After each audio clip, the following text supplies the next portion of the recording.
भारतीय संस्कृति में यज्ञ, योग एवं आयुर्वेद जैसी अमूल्य विद्याएं हैं, जिसका मूल है वेद। इतिहास की ओर दृष्टि डालें तो भगवान राम, भगवान कृष्ण से लेकर राजा महाराजाओं, ग्रामवासियों व अरण्यवासी ऋषियों की कुटियों तक नित्य व नैमित्तिक यज्ञों का प्रचलन देखने को मिलता है। ब्रेन ट्यूमर को यज्ञ चिकित्सा से सफल चिकित्सा प्रदान करके ठीक करने वाले हमारे आदरणीय डॉक्टर हमारे बीच में हैं, डॉक्टर तारा सिंह जी। और पेशेंट भी यहाँ पे सामने है, बहन भावना बहन, उनकी चिकित्सा हो चुकी है और 7 साल से वो स्वस्थ है, अन्यथा उनका जीना भी मुश्किल था। 7 साल से नए जीवन को जी रही है, 7 साल से उनको कोई प्रॉब्लम नहीं है, ब्रेन ट्यूमर की पेशेंट है। जयेश और भावना बहन बहुत परेशान थे। दवाई दी तो ऐसी लगती थी कि बेचारी बहुत डरी हुई है और ये बहुत सीरियस है, लेकिन जैसे जैसे जैसे हवन में यज्ञ में बैठते गए और रोजाना इनका कॉन्फिडेंस बढ़ता गया, डे बाय डे। जब इनकी नॉर्मल रिपोर्ट आई, भावना बहन बहुत खुश हो गई। उसे उम्मीद भी नहीं थी कि ऐसा रिजल्ट आएगा और आज पर्यंत बिल्कुल स्वस्थ है, अपना घर का काम सब कर रही है और अभी कोई प्रॉब्लम है नहीं किसी तरह की। और ईश्वर की कृपा से, यज्ञ भगवान की कृपा से, दैनिक यज्ञ इसको भरोसा था और उससे इतना प्रभाव पड़ा कि वो बिल्कुल कार्सिनोमा सेल बिल्कुल खत्म हो गया। जबकि आपने सुना होगा का ऑपरेशन करने के बाद कार्सिनोमा सेल बिल्कुल जड़ से खत्म नहीं होता, उसको दोबारा से वो एक्टिव हो जाता है और जिंदगी लेके जाता है। लेकिन ये केस ऐसा है कि जो जिसमें कोई भी औषधि नहीं दी, हमने केवल हवन यज्ञ ही किया है। इसलिए ऐसे बहुत सारे केस हैं जो हमारे यहाँ पर कैंसर के बहुत ठीक हुए हैं, लेकिन लास्ट स्टेज में आएगा वो अलग बात है। लेकिन अगर नॉर्मल है, फर्स्ट स्टेज है, तो यज्ञ से ये पूरा संभव है, पूरा इलाज संभव है। इसलिए आप लोग घर में यज्ञ को अपनाएं और रोगों से मुक्ति पाएं। इस यज्ञ चिकित्सा को अपना करके जो चर्म रोग है उसके ऊपर लाभ प्राप्त होते हुए देखे। और उसमें एक संतोष आटेकर, उनका एक्सीडेंट हो गया था और एक्सीडेंट होने के बाद इतना बड़ा घाव हो गया और धीरे धीरे वो बढ़ता जा रहा था। ना उनको डायबिटीज है, ना कोई ऐसी कोई दूसरी प्रॉब्लम थी, नॉर्मल अवस्था में एक्सीडेंट हुआ था और वो घाव पैर में इतना हो गया कि हमारे से देखा ना जाए। और करीब 8 से 9 साल हो गए, लेकिन वो घाव भर नहीं रहा था, अभी तो वो बढ़ रहा था और हम देखें तो हमारी रूह कांप जाए, मतलब देखा ना जाए ऐसा घाव था।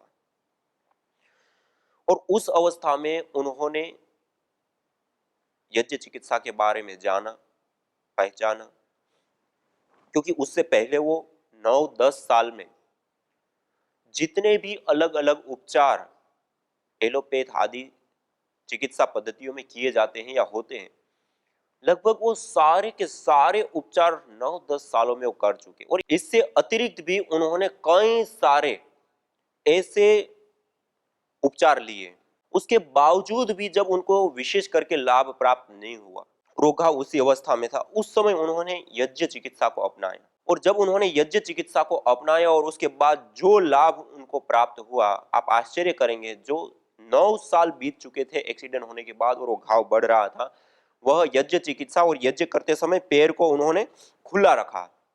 और यज्ञ हो जाने के बाद उसमें जैसे हमारे आयुर्वेद आदि शास्त्रों में वच और विशेष करके नीम, ये हमारे पास नीम की छाल रखी हुई है, और इसी प्रकार से एक वच जो आपको मैं बताता रहता हूँ, वच, ये दोनों को अंगारों के ऊपर डालते हैं और उससे निकलने वाली जो धुनी होती है, धुआं होता है, उस धुआं को लेने से विशेष रूप से वो घाव को, उस धुआं को देने से वो घाव के ऊपर जो विशेष उस घाव को बढ़ाने वाले जो अलग अलग बैक्टीरिया होते हैं वो स्वाभाविक रूप से नष्ट हो जाते हैं, दूर हो जाते हैं।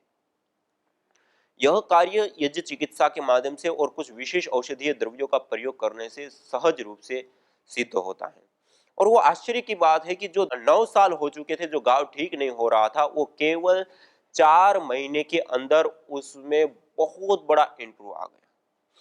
उसके बाद और भी कई सारे ऐसे केस हमारे सामने आए और विशेष रूप से माधव आश्रम, आदरणीय भाई पोद्दार जी, जो भोपाल के अंदर उनका आश्रम है और वहाँ पे वो अग्निहोत्र विशेष रूप से लोगों को सिखाते हैं और लोगों को प्रेरित करते हैं। अग्निहोत्र करने से उन्होंने कई सारे लोगों को यज्ञ चिकित्सा, अग्निहोत्र चिकित्सा देकर के ठीक किए। और उसमें मुख्यतया प्रधानतया जो चर्म रोग के रोगी थे, वे जो अलग अलग, जिसको सोराइसिस एक रोग कहा जाता है, इसको ऑटो इम्यून डिजीज सामान्य रूप से कहा गया WHO के गाइडलाइंस के अनुसार, तो इसको लाइलाज बीमारी एक रूप से कहे तो उसके अंदर गिना गया। और जब हम यज्ञ करते हैं, हवन करते हैं और विशेष औषधियों का धूम्र उस अंग विशेष प्रभावित अंग को देते हैं, तो वह सोराइसिस भी ठीक हो जाता। और इतना ही नहीं, इससे अतिरिक्त भी और भी बहुत सारे ऐसे अलग अलग केस देखने को मिले। और उसमें एक बहन, उनका भी, जैसे मैंने भाई साहब का एक्सीडेंट का बताया, ऐसे ही उस बहन का भी एक्सीडेंट हुआ था। और एक्सीडेंट होने के बाद ये पूरा एक साइड पूरी ही छिल गई थी उनके। और वो विशेष रूप से अग्निहोत्र के साथ जुड़े थे, प्रतिदिन अग्निहोत्र करते थे। और उसके बाद यज्ञ की भस्म का उन्होंने बहुत अच्छे प्रकार से उन्होंने प्रयोग किया। भस्म को लेकर के उसको खरड़ के बारीक करके और उस भस्म को लगाने का उन्होंने लगातार प्रयोग किया। और इस प्रकार से लगातार प्रयोग करने से एक घटना घटी कि जब बड़े घाव हो जाते हैं, एक्सीडेंट होता है और ऐसे बड़े छिल जाते हैं बहुत ज्यादा, तो उसके दाग बच जाते हैं। और वो बहन को दाग तक भी नहीं बचे। जब घाव ठीक हो जाता है उसके बाद दाग नहीं बचे। और ऐसे छोटे मोटे जो कील मुहासों से लेकर के जो अलग अलग प्रकार के ऐसे जो चर्म रोगों के रूप में हमारे सामने आते हैं, तो उनको भी ठीक, और दाद खाद खुजली को तो ठीक करने के लिए आज मॉडर्न साइंस भी यज्ञ की भस्म को, गाय के गोबर की कंडों की जो भस्म होती है उसके माध्यम से उपचार, क्योंकि इसके अंदर एंटी बैक्टीरियल, एंटी वायरल और एंटी फंगल प्रॉपर्टी होती है। और उसको जब हम लगाते हैं तो उसके जो कारण बैक्टीरिया है उसको वो नष्ट करने का कार्य करती है। और इसकी भस्म के अंदर विशेष रूप से सौंदर्य वर्धक तत्व जिसको हम कहते हैं, जैसे आज कॉस्मेटिक जगत के अंदर जो विशेष रूप से प्रयोग किया जाता है, वो स्वाभाविक रूप से इस यज्ञ की भस्म के अंदर पाया जाता है। और हम प्राचीन काल में देखें तो ऋषि महर्षि लोग उन भस्मों को अपने पूरे शरीर के ऊपर ही लपेट करके और अपने जीवन को जीते थे और जीवन व्यापन करते थे। लेकिन आज भी जर्मनी जैसे देशों में आज यज्ञ की भस्म को लेकर के क्रीम पाउडर आदि सौंदर्य वर्धक प्रोडक्ट बनाना और बेचना ये कोई सामान्य घटना नहीं है। कहने का अभिप्राय है कि यह जो यज्ञ की भस्म होती है उसके अंदर सौंदर्य वर्धक गुण भी विशेष रूप से होता है। और जो भी कोई भी स्किन प्रॉब्लम है उसके ऊपर लगाते हैं तो उसमें विशेष रूप से लाभ और राहत हमें प्राप्त होती है। दूसरा, कई सारे ऐसे चर्म रोग होते हैं, या प्रधानतया हम देखें तो चर्म रोग कब होता है, जब हमारा खून अशुद्ध है, हमारे ब्लड के अंदर किसी भी प्रकार की कोई कमी है, तो उसके कारण वो विकृति चर्म रोग के माध्यम से बाहर आती है। तो जब हम यज्ञ करते हैं, हवन करते हैं, अग्निहोत्र करते हैं, तो उसमें जो ये विशेष हविर द्रव्य जो हमारे सामने रखे हुए, उनकी जब हम आहुति देते हैं तो वह द्रव्य अत्यंत सूक्ष्म हो जाता है और 1 ppm के आसपास 2.5 से छोटा और 1 ppm का जो छोटा महीन पार्टिकल, नैनो पार्टिकल जिसको कहा जाता है, वह पार्टिकल के रूप में ये वायुमंडल के अंदर आता है। और वो वायुमंडल के माध्यम से, श्वास के माध्यम से 2.5 से जो छोटे पार्टिकल होते हैं वो हमारे ब्लड तक में मिल जाते हैं। तो जिन औषधियों को हम खाते हैं और लाभ उठाते हैं, उन औषधियों का तात्कालिक, तुरंत और ब्लड तक पहुंचाने का कार्य और ब्लड को प्यूरिफाई करने का, शुद्ध करने का कार्य इस औषधीय तत्वों को अग्नि में डाल करके उससे माध्यम से होने वाली जो ऊर्जा है उनको श्वास प्रश्वास के माध्यम से ग्रहण करते हैं, तो उससे तुरंत हमारे खून में वो औषधियां पहुंच जाती है और तुरंत हमें लाभ मिलता है। और उसमें विशेष करके कुछ मुख्य औषधियां हैं जिनका प्रयोग हम प्रधान रूप से यज्ञ के लिए करते हैं, जो चर्म रोगों को ठीक करने के लिए। उसमें सबसे पहला है गुग्गुल, जो ये मैं आपको प्रतिदिन बताता हूँ। ये गुग्गुल के बारे में, घीत गुलगुलो होमे च सर्वोत्पातादि मर्दनम, ये घी और गुग्गुल का हवन करने से सभी प्रकार के उत्पाद शांत हो जाते हैं। गुग्गुल के बाद है दूर्वा। शास्त्रों में कहा दूर्वा व्याधि विनाशाय होमयेत, सभी प्रकार की व्याधियों के विनाश के लिए दूब घास की हम आहुति दे। तो ये दूर्वा है। दूर्वा के बाद ये शतावर है। ये शतावर चर्म रोगों को ठीक करने के लिए उपयोगी होती हैं। शतावर के बाद है हमारे पास ये पनवाड़। ये पनवाड़ के बीज हमारे पास है। इन बीजों को भी हम यज्ञ सामग्री के अंदर शामिल कर सकते हैं। वैसे भी पनवाड़ का पंचांग का भी हम प्रयोग कर सकते हैं। फिर है दारू हल्दी। एक होती है सामान्य हल्दी, ये सामान्य हल्दी जो पीली हल्दी हम कहते हैं, जिसका हम प्रयोग लेते हैं, यह पीली हल्दी। जैसे पीली हल्दी ऐसे ही ये दारू हल्दी, लेकिन ये जड़ में नहीं होती, ये जो लकड़ी होती है वही अपने आप में पीली होती है और ये एक अलग ही पेड़ होता है, उसकी ये लकड़ी का प्रयोग किया जाता है। ये दारू हल्दी है हमारे पास। और इसके बाद करंज। करंज आप सब करंज का पंचांग भी प्रयोग कर सकते हैं। ये हमारे पास बीज रखे हुए हैं, लेकिन बीज के साथ साथ मुख्यतया उसका जो पंचांग होता है करंज का, या करंज की छाल होती है, उसका प्रयोग हम इस यज्ञ के सामग्री के निर्माण के लिए विशेष रूप से कर सकते हैं। उसके बाद यह आंवला है।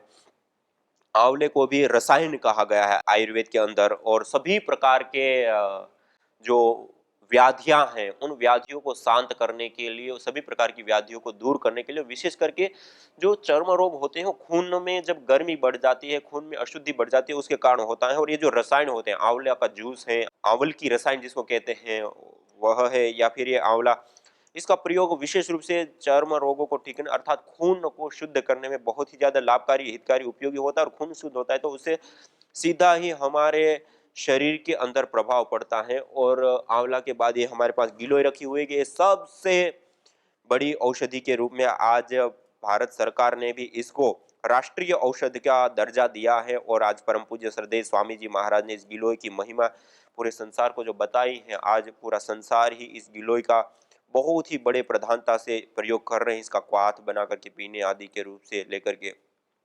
और प्रधान रूप से स्वामी दयानंद सरस्वती जी ने भी जब रोग निवारक द्रव्यों की यज्ञ में आहुति के बारे में जब उन्होंने बताया है, तो वहां पे विशेष रूप से इस गिलोय का वर्णन किया है कि गिलोय आदि रोग निवारक द्रव्यों का हम यज्ञ सामग्री में प्रयोग करें। तो यह है गिलोय।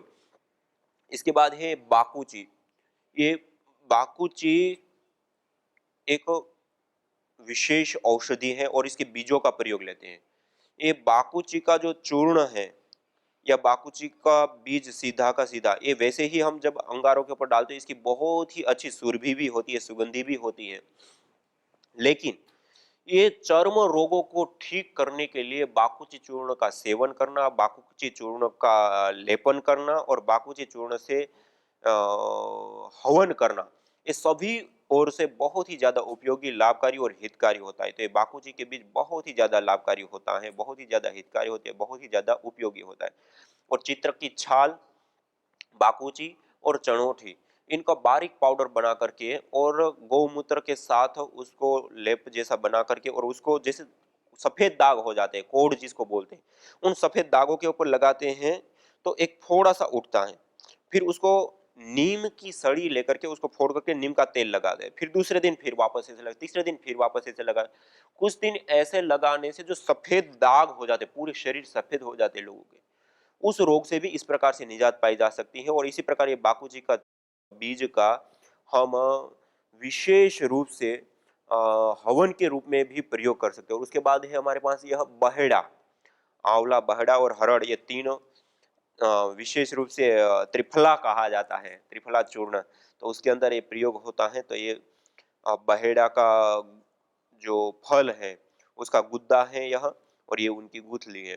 तो ये बहेड़ा जो होता है उसका भी हम सामग्री के रूप में जो चर्म रोग है उसको ठीक करने के लिए विशेष रूप से प्रयोग कर सकते हैं। और इसी प्रकार से यह हमारे पास श्वेत चंदन रखा हुआ है। वो श्वेत चंदन, क्योंकि ये सामग्री विशेष रूप से सुगंधित भी हो, क्योंकि ये कुछ अवैध जैसे बाकुची है वो सुगंधित होता है, लेकिन अन्य द्रव्य इतने सुगंधित नहीं होते हैं, तो उसके साथ सुगंधित भी हो जाए और शीतल भी होता है। और जब खून शीतल होता है तो उसके कारण से हमें विशेष रूप से लाभ मिलता है, विशेष करके उस रोग से हमें निजात प्राप्त होती है। इसलिए ये चंदन को भी हम हवन सामग्री के रूप में साथ में सम्मिश्रित करते हैं। इसी प्रकार से काली जीरी, एक काली जीरी सभी जगह पे प्रसिद्ध है, और ये इतनी कड़ी होती है कि आप एक बार ऐसे हाथ लगा करके उस उंगली को भी यदि आप चख लो तो भी आपकी जीवा कड़वी कड़वी हो जाए, इतनी ये बहुत ही कड़वे पदार्थ के रूप में हमारे सामने ये भी खून को शुद्ध करने के लिए और सभी प्रकार के चर्म रोगों को ठीक करने के लिए काली जीरी बहुत ही ज़्यादा लाभकारी होती हैं। और उसके बाद ये हल्दी तो आपको मैंने बताया ही, पीली हल्दी जिसको हम कहते हैं, ये हल्दी भी बहुत ही ज़्यादा लाभकारी, हितकारी और उपयोगी होती हैं चर्म रोगों को ठीक करने के लिए। और हल्दी का प्रयोग दूध के साथ मिला करके भी विशेष रूप से किया जाता है। और हल्दी के बाद है हमारे पास खेर, नीम आदि। तो ये नीम है हमारे पास, ये नीम के पत्तियां जिसको कहते हैं पत्र, तो ये नीम की पत्तियां हैं, उसको भी हम प्रयोग कर सकते हैं। नीम की छाल भी प्रयोग कर सकते हैं। और नीम की पत्तियां, नीम की छाल आदि का प्रयोग लेने के साथ साथ जो खदीर की छाल जिसको बोलते हैं, खेर बोलते हैं, तो ये खदीर है, खेर की छाल है, तो उसका भी हम इस यज्ञ के लिए, हवन के लिए या हवन सामग्री में मुख्यतया विशेष रूप से प्रयोग इस खेर का भी हम लेते हैं। और फिर मंजिष्ठ, ये हमारे पास मंजिष्ठ रखा हुआ है। ये मंजिष्ठ का प्रयोग भी चर्म रोगों को ठीक करने के लिए बहुत ही ज़्यादा लाभकारी और हितकारी और उपयोगी होता है। तो ये मंजिष्ठ, मंजिष्ठ के बाद चिरायता और कालमेघ, ये हमारे पास चिरायता रखा हुआ है। ये चिरायता भी जैसे मैंने काली जीरी बताई, ऐसे ही बहुत ही कड़वे द्रव्य के रूप में आज हमारे सामने कोई है तो ये चिरायता है। और इसी प्रकार से ये हरड़, आंवला, बहेड़ा और हरड़, जैसे आंवला है, बहेड़ा है और हरड़, ये तीन द्रव्य जो हैं उसको कहा जाता है त्रिकटु। ये हरड़ भी एक रसायन के रूप में ही देखा गया, क्योंकि इसके अंदर कई सारे रस एक साथ पाए जाते हैं और रक्त को शुद्ध करने की सामर्थ्य इसमें विशेष रूप से पाई जाती है। तो ये हरड़ का भी, छोटी हरड़ जिसको कहते हैं, उसका भी हम प्रयोग लेते हैं। इसी प्रकार ये देवदार की लकड़ी, ये देवदार धूप भी इसको बोलते हैं बहुत सारी जगह पे। और ये देवदार बहुत ही तेलीय पदार्थ होता है और इसके अंदर जो तेल होता है उस तेल को भी विशेष रूप से निकाला जाता है एक पद्धति प्रक्रिया विशेष से, और उसका तेल लगाने से भी चर्म रोग ठीक होते हैं। और इसको आप जब से आप जलाते हैं तो ऐसे दीपक के ऊपर या किसी के ऊपर रखने मात्र से इसे तुरंत आग पकड़ ले, जैसे कपूर हो, ऐसे वो जलने लग जाता है तुरंत ही। और आप इसका तेल भी तुरंत ही जैसे गर्म होता है तुरंत वो उसका तेल भी निकलने लग जाता है। और जब आप अंगारों के ऊपर डाल देते हैं तो उसकी एक धुनी विशेष निकलती है, और वो जो धुनी विशेष सुर भी सुगंधित भी होता है और सौमनस्यकारी भी होता है। और इसके जो तेल आदि होते हैं वो जब एरोमेटिक ऑयल, उड़नशील तेल वायुमंडल में आ जाते हैं और उसमें हम श्वास लेते हैं तो उससे विशेष रूप से हमारा शरीर का शोधन, रक्त का शोधन आदि होता है। और इसी प्रकार से इंद्रायण, इंद्रायण भी चर्म रोगों को ठीक करने के लिए जो हवन सामग्री हम प्रयोग लेते हैं उसके अंदर विशेष रूप से इंद्रायण के फलों का हम मुख्यतया प्रधानतया हम प्रयोग लेते हैं। इंद्रायण के बाद ये हमारे पास है अपामार्ग। ये तो मैंने आपको बताया कि बताता ही रहता हूँ कि अपामार्ग, अपाम हर्षति इति अपामार्ग, सभी प्रकार के रोगों का जो मर्दन कर दे, सभी प्रकार के रोगों का हर्षण कर दे, उसको कहते हैं अपामार्ग। ये अपामार्ग का प्रयोग बहुत ही ज्यादा विशेष करके लाभकारी, हितकारी, उपयोगी सभी रोगों के लिए होता है। और इन अपामार्ग को, और जैसे हम ये अंगारों के ऊपर ये मैंने वो डाला, इसी की प्रकार इसको अंगारों के ऊपर डाल करके भी इसकी जो धुनी होती है उसको लेने से सभी प्रकार के बैक्टीरिया आदि नष्ट हो जाते हैं। ऐसे ही ये मदार, मदार, आंख, अर्क, आंकड़ा, रुई, सब जगह पे अलग अलग जगह पे अलग अलग नाम से इसको पुकारते हैं। ये मदार की जड़, मदार की लकड़ी, समिधा, इनका भी चर्म रोगों के लिए विशेष करके लाभकारी, हितकारी और उपयोगी प्रयोग विशेष करके किया जाता है। तो ये मदार का प्रयोग भी हम विशेष रूप से यज्ञीय समिधा के रूप में भी कर सकते हैं। और नीम की जो लकड़ी होती है या फिर देवदार की जो लकड़ी होती है उसका प्रयोग भी हम विशेष रूप से इसमें हम कर सकते हैं यज्ञ के लिए। फिर अनंत मूल हमारे पास रखा हुआ है, यह अनंत मूल, यह अनंत मूल भी बहुत ही सुगंधित भी, ऐसे सूंघने से ही इसमें एक विशेष सुर भी, एक सुगंधी आती है, जैसे चंदन की होती है, जैसे गुलाब की पंखुड़ियों की होती है, ऐसे इसमें भी एक विशेष अपनी सुर भी, सुगंधी होती है। ये अनंत मूल भी चर्म रोगों को ठीक करने के लिए विशेष करके लाभकारी होता है। इसी प्रकार से यह जैसे काल मेघ था, ऐसे ही ये चिरायता, चिरायता भी एक बहुत ही कड़वा पदार्थ होता है। इसकी यदि आप एक पत्ती भी मुंह में ले लो तो पूरा अस्तित्व हिल जाए, मतलब बहुत ही कड़वा पदार्थ के अंदर से अंदर वो होता है। सामान्य रूप से जो व्यक्ति कड़वा नहीं खाता वो इसको थोड़ा सा खा ले तो उल्टी हो जाए, ऐसा कड़वा पदार्थ होता है। इसका भी हम विशेष रूप से चर्म रोगों को ठीक करने के लिए प्रयोग करते हैं। और इसी प्रकार एक और द्रव्य है द्रोण पुष्पी। यह द्रोण पुष्पी भी यज्ञ के लिए विशेष करके लाभकारी होते हैं। ये उनके पुष्प सूखे हुए हैं और ये उनका पंचांग है द्रोण पुष्पी का प्रयोग। तो इस प्रकार से कुछ चर्म रोगों को ठीक करने के लिए या चर्म रोगों को निजात पाने के लिए जो मुख्य कुछ प्रधान द्रव्य है उसका आपको दर्शन कराया और बताया। इन सारे द्रव्यों का सम्मिश्रण करके हमने त्वक कांति हवन सामग्री तैयार की है। उस त्वक कांति हवन सामग्री का प्रयोग करने से सभी प्रकार के जो चर्म रोग है, दाद खाद खुजली से लेकर एक्जिमा से लेकर के जो भी चर्म रोग है, खून की अशुद्धियां है, उसको दूर करने के लिए विशेष करके लाभकारी, हितकारी और उपयोगी होता है ये द्रव्य। और आप अपने घर में इन्हीं द्रव्यों को लेकर के इसका निर्माण कर सकते हैं। और ये सारे नहीं है तो इसमें से एक मिल गया, दो मिल गया, पांच मिल गए, चार मिल गए, जो जितने द्रव्य मिल गए उन द्रव्यों को लेकर के उसका सम्मिश्रण करके और अपने घर में ही हवन सामग्री बनाकर उसी से आप हवन कर सकते हैं। और संविधा के रूप में गाय के गोबर की कंड सबसे श्रेष्ठ है। इससे अतिरिक्त आप चर्म रोगों के लिए मुख्यतया जो है देवदार की लकड़ी भी ले सकते हैं। इसी प्रकार खेर खदीर की लकड़ी भी आप ले सकते हैं। इसी प्रकार से उसके साथ साथ आक मदार की लकड़ी और नीम की लकड़ी, ये लकड़ियों का भी आप चर्म रोगों के लिए संविधा के रूप में प्रयोग लेते हुए यज्ञ कर सकते हैं। इस प्रकार से इस यज्ञ को करने से विशेष रूप से लाभकारी होता है। और जब यज्ञ हो गया तो हमारे पास अंगारे रखे, उन अंगारों के ऊपर जैसे बाकुची है, बाकुची के बीज हैं, या इन्हीं सामग्रियों का जो चूर्ण हमारे पास तैयार हो गया वो है, नीम की पत्ती है, देवदारू है, अनंत मूल है, या चिरायता कालमेघ है, अपामार है, उसको भी थोड़ी थोड़ी मात्रा में अंगारों के ऊपर डाले और धीरे धीरे जो धुनी उठती है उस धुनी को लेने से भी विशेष रूप से चर्म रोगों में हमें राहत लाभ मिलता है। और इस प्रकार का वायुमंडल मेडिकेटेड तैयार करके इस वायुमंडल के अंदर बैठ करके भस्त्रिका, अनुलोम विलोम, कपालभाति आदि प्राणायामों का अभ्यास करते हैं तो ये वायुमंडल विशेष रूप से जो औषधीय तत्वों से युक्त हो गया। जिन तत्वों की हमारे शरीर को अपेक्षा है वो तत्व अब वायुमंडल के अंदर आ गए हैं। अब उसमें हम जब योगाभ्यास करते हैं, प्राणायाम करते हैं तो वह द्रव्य बहुत आसानी से बड़ी मात्रा में हमारे शरीर के अंदर प्रवेश पाते हैं।